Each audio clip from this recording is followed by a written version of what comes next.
Well, the election is now a lot more interesting since Nigel Farage has jumped into the mix. And so I thought I'd take a look at the election manifestos of the three main parties. It used to be just the two main parties, but now Reform is really, kicking ass, as you colonial chaps over in America might say. All right, so let's have a look at what I found online. I'm Granniopteryx.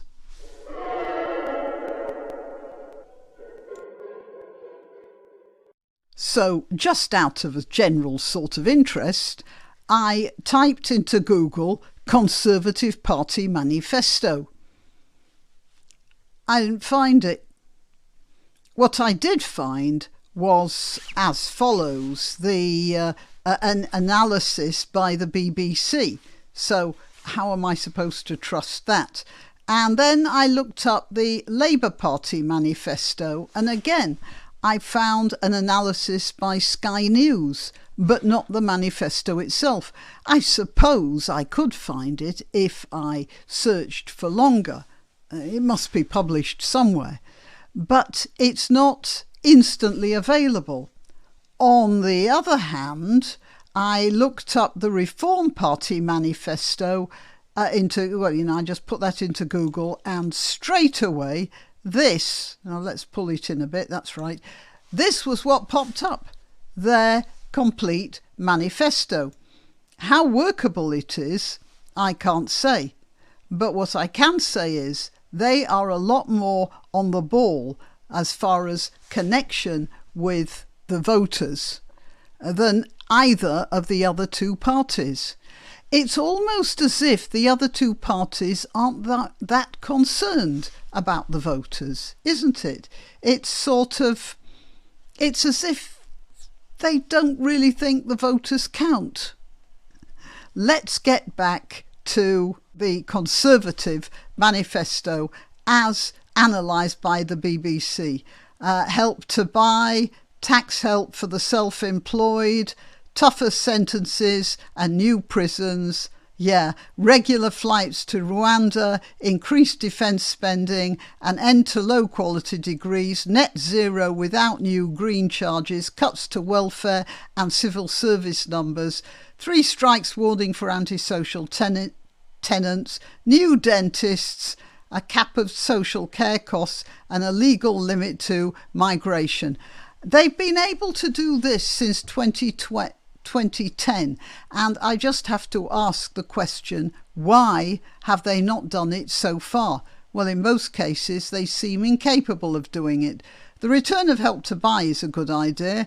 Tax help for self-employed, they could have done this before and they didn't, so I don't believe they'll do it I don't believe they'll do it if they ever manage to crawl back into office. Tougher sentences and new prisons. Well, and how are they going to do that? There are people now being just let out of jail, even though they have committed crimes that deserve a prison sentence, simply because there's no room for them. We do have room in places. We have decommissioned army camps, for instance, but they are now taken up by thousands of migrants, mostly young men. And they're of military age as well, so you could have commissioned them into the army, I suppose, if you didn't know that as soon as you taught them how to use a gun, they'd probably use it against you. Tougher sentences and new prisons, they could have done that since 2010 as well. Regular flights to Rwanda. Rwanda is a con. They can send as many flights to Rwanda as they want, but the fact is that the deal they have with Rwanda is where we'd be bringing back Rwandans. It's a swap deal. In what way is that going to benefit us? Increased defence spending. Yeah, that is one thing that we need to do. An end to low quality degrees. Good luck with getting the universities to stop that. What are they going to do? Sack all the professors?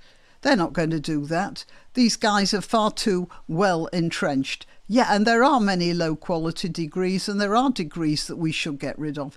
But I don't see the government being able to control that. It's like they're saying, you know, we're driving a car without brakes, but it's all right. When we get to the next crossing, we'll apply the brakes and everything's going to work.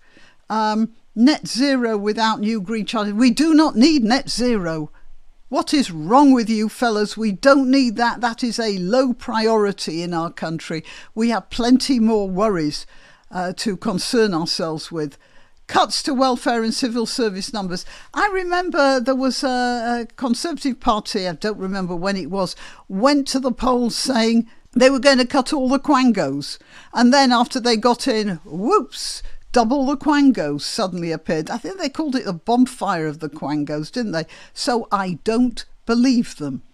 3 strikes warning for antisocial tenants. Yep, you want antisocial tenants off an estate. Then where do you put them? Oh, in those barracks with the migrants. You might wish to move them to some place like that, but there isn't any room there. New dentists tied to the NHS. Yeah, I can see the squads going out with AK-47s or whatever to arrest dentists who are not working with the NHS. Cap on social care costs.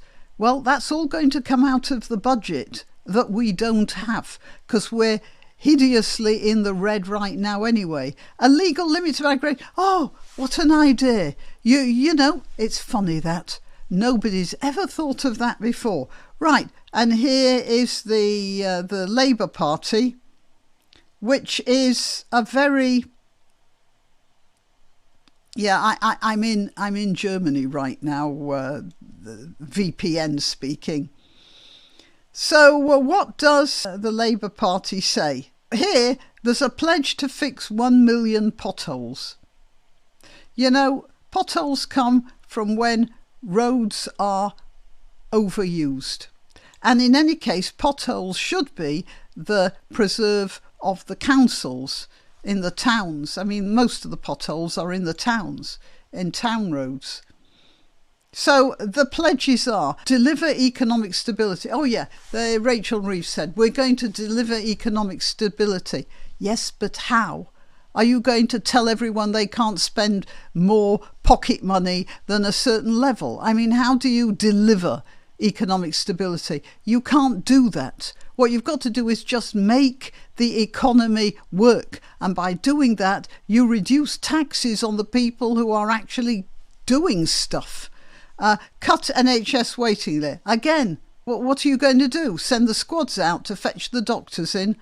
Crack down on antisocial behaviour. Yeah, well, that's the same as the Conservative report.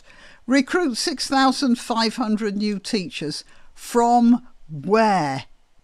From where? The teachers we have are pretty substandard now, by and large. They've all been taken over by a socialist agenda. I've heard them talking. I used to be a union woman myself.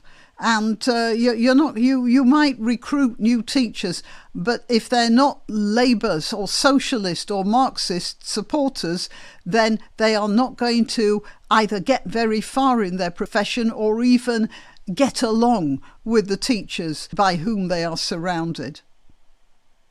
Launch a new border security command. Oh, well, that's like the Conservatives thing, net migration stuff. And set up publicly owned Great British Energy. Right. The last one here.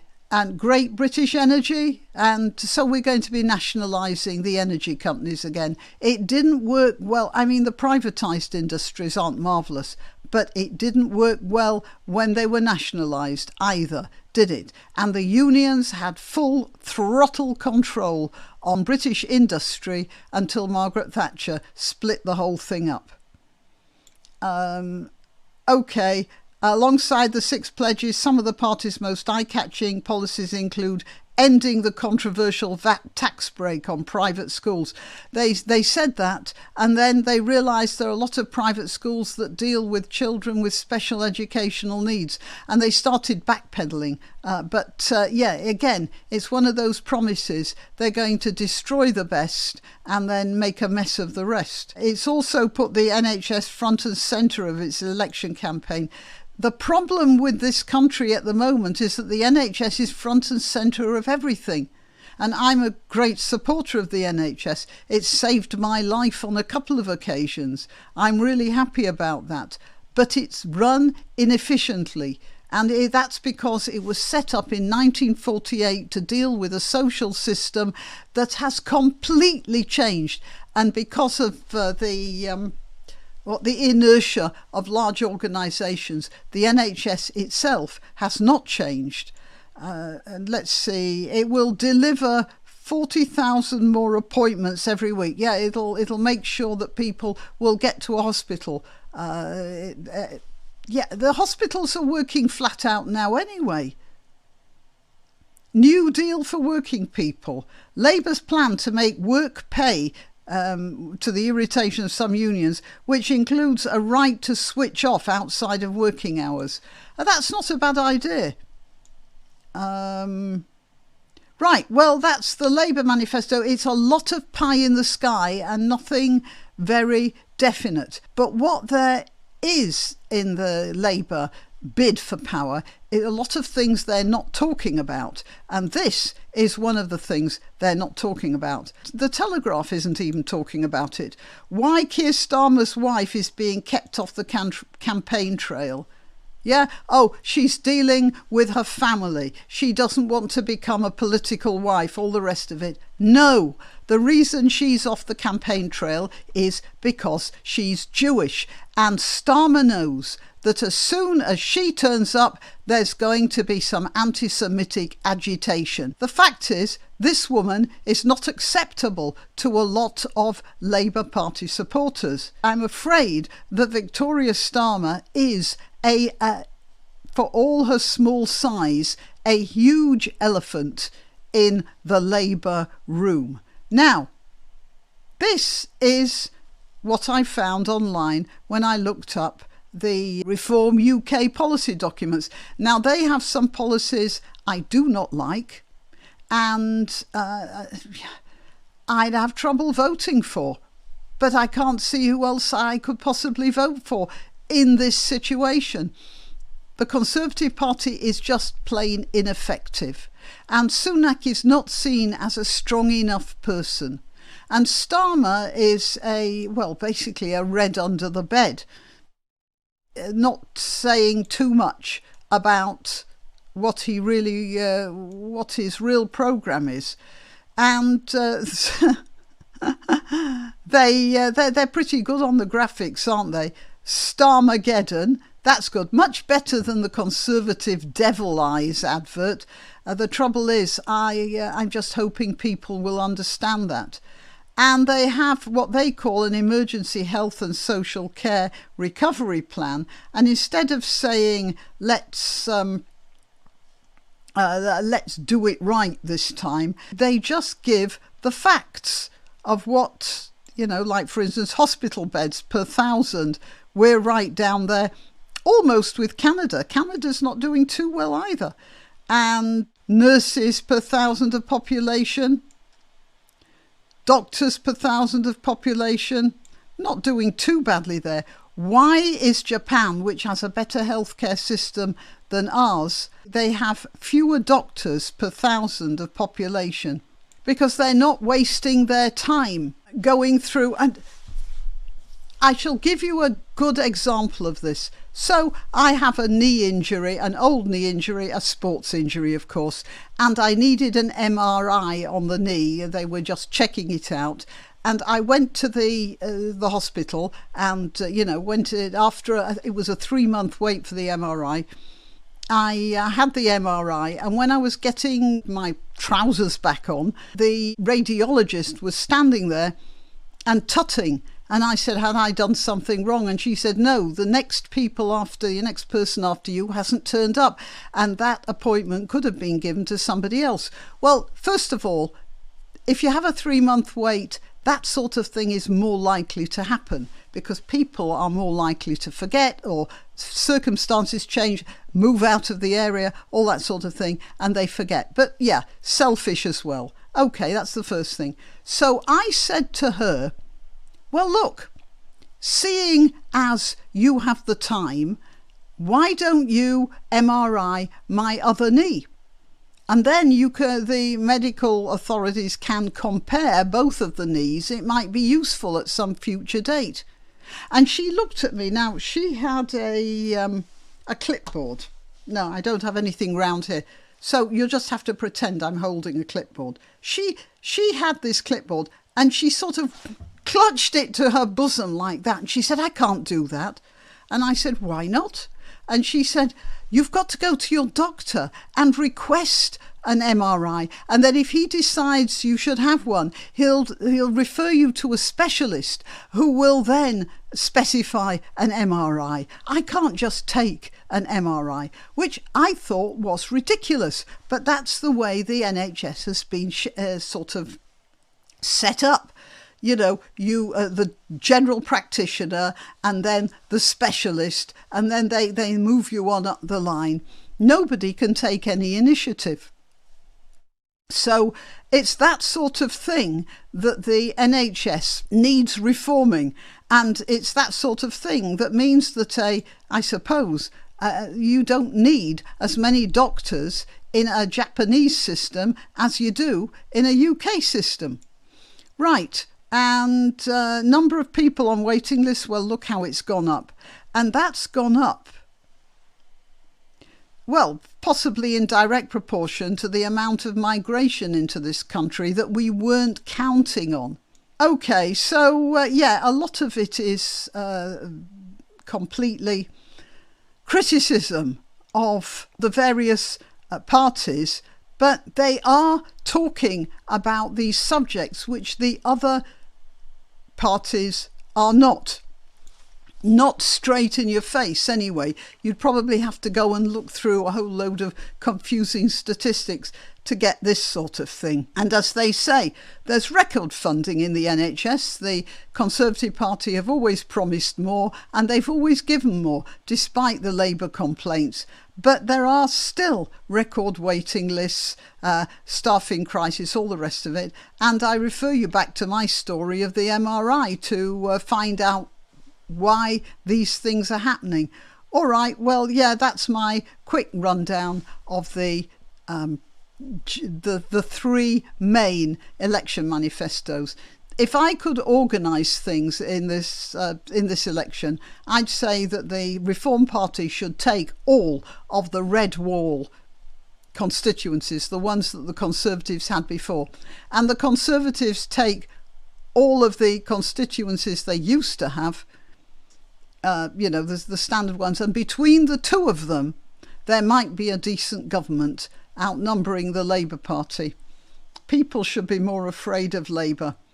But if it's a choice between Labour and Conservatives, it's a choice between choosing an incompetent or choosing a revolutionary who is incompetent. Yeah. Okay, till next time. You can help my channel by clicking like, by subscribing, by clicking the notification bell, and by sharing if you're so inclined. Links to my other channels are in the description, also links to donation sites, but really the best way you can help me is simply by clicking like. Thank you.